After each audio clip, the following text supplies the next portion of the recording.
શંકરાચાર્ય અવિમુક્તેશ્વરાનંદે ઉત્તર પ્રદેશના બંને નાયબ મુખ્યમંત્રીના સન્માનજનક વલણને બિરદાવ્યું। બ્રાહ્મણોના ઉત્થાન માટે અવાજ ઉઠાવવા બદલ નેતાઓનો માન્યો આભાર। જ્યોતિર્મઠના શંકરાચાર્ય સ્વામી અવિમુક્તેશ્વરાનંદ સરસ્વતીએ ઉત્તર પ્રદેશ સરકારના બંને નાયબ મુખ્યમંત્રીઓના વલણને બિરદાવતા એક મહત્વપૂર્ણ નિવેદન જારી કર્યું છે। તેમણે જણાવ્યું કે પ્રશાસનના ઉચ્ચ પદ પર બિરાજમાન હોવા છતાં બંને નેતાઓ સનાતન પરંપરાના સંતો અને સંસ્કૃત પાઠશાળાના બટુક બ્રાહ્મણો પ્રત્યે ઊંડો આદર અને શ્રદ્ધા ધરાવે છે। શંકરાચાર્ય વલણને ભારતીય સંસ્કૃતિના મૂલ્યોની જાળવણી માટે અત્યંત આવશ્યક ગણાવ્યું હતું। આ વિષયનું વિશ્લેષણ કરતા શંકરાચાર્યએ વિશેષ રૂપે ઉલ્લેખ કર્યો કે સમાજમાં બ્રાહ્મણ સમુદાય અને ધાર્મિક શૈક્ષણિક સંસ્થાઓ સામે આવતા પડકારોનું સરકાર સુધી પહોંચાડવામાં આ નેતાઓએ સક્રિય ભૂમિકા ભજવી છે। બ્રાહ્મણોના હિતોના રક્ષણ અને તેમના સામાજિક સન્માનને પ્રાધાન્ય આપવા બદલ શંકરાચાર્યએ બંને નાયબ મુખ્યમંત્રીઓની પ્રશંસા કરી હતી। તેમણે ઉમેર્યું કે જ્યારે રાજ્યના કર્ણધારો સંતોના આશીર્વાદ અને વિદ્વાનોના માર્ગદર્શન હેઠળ કાર્ય કરે છે ત્યારે સમાજમાં સકારાત્મક પરિવર્તન નિશ્ચિતપણે આવે છે।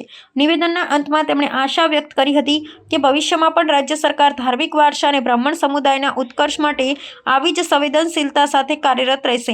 શંકરાચાર્યએ સનાતન ધર્મના રક્ષણ માટે બટુક બ્રાહ્મણોના શિક્ષણ અને સ્વાસ્થ્ય પર વિશેષ ધ્યાન આપવાની આવશ્યકતા પર પણ ભાર મૂક્યો હતો। આ નિવેદન બાદ ધાર્મિક અને રાજકીય વર્તુળોમાં વ્યાપક ચર્ચા જાગી છે, જે રાજ્યમાં સત્તા અને સંસ્કૃતિ વચ્ચેના સમન્વયને મજબૂત બનાવશે તેમ માનવામાં આવે છે।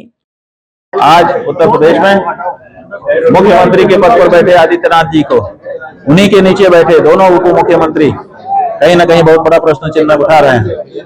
तो जब अपने नीचे के ही लोग प्रश्न चिन्ह उठाने लगे तो फिर सत्ता में बने रहने का भी नैतिक हक कहीं ना कहीं कमजोर हो जाता है। आज लेकिन 101 पटकों को उन्होंने सम्मान दिया। ठीक है, उन्होंने दिखाया कि हम पटकों का सम्मान करने वाले लोग हैं, तो फिर हम उनसे यही पूछना चाहते हैं, तो फिर आपकी पार्टी में पटकों का अपमान करने वाले लोग कैसे रहते हैं? आप उनको भी तो हटाइए। देखिए, घर में आप खूब रंगोली बनाइए, लेकिन पहले झाड़ू लगा करके कचरा तो बाहर निकाल दीजिए।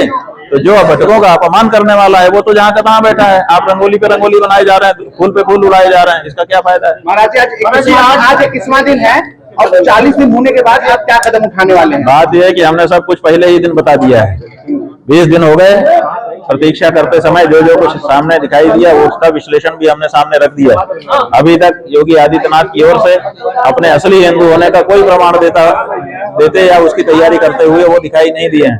इसलिए ये समय 20 दिन का बीत गया, अगला 10 दिन और आ गया, देखते हैं क्या होता है। तो लखनऊ जाने की बात आप कर रहे थे? हाँ, इसलिए हमने कह दिया कि अब 20 ही दिन बचे हैं, तो जो लोग भी गौ माता के लिए और इस बात के लिए तत्पर हैं उनको अपना कार्यक्रम अब तैयारी करने का शुरू कर देना चाहिए।